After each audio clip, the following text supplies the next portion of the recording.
আপনারা হয়তো এই ছেলেটির কথা ভুলেই গেছেন। ইনি হচ্ছেন সেই ছেলে যে এক বোনের ধর্ষণকারীর বিচার করেছিল, নিজের হাতে আইন তুলে নিয়ে সেই ধর্ষণকারীকে খুন করেছিল।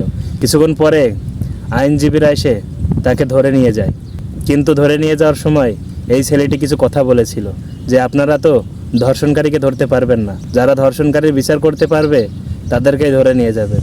হ্যাঁ, আমার অপরাধ এটাই যে আমি এক ধর্ষণকারীকে খুন করেছি। যাক, তাতে আমার কোনো আফসোস নেই।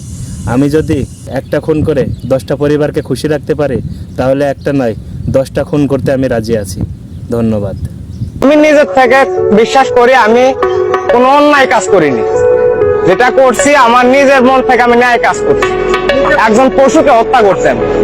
বললো যে আইন প্রশাসন কিছু করতে পারে না, তাহলে তোমাকে যে প্রশাসন ধরছে, হ্যাঁ করছে, এটা করতে পারতেছে, কিন্তু যখন ও কোনো একটা নারীকে ধরেন রেপ করে বা জোর জবরদস্তি করে, ওই নারীর বাবা মা তো বলতে পারে না।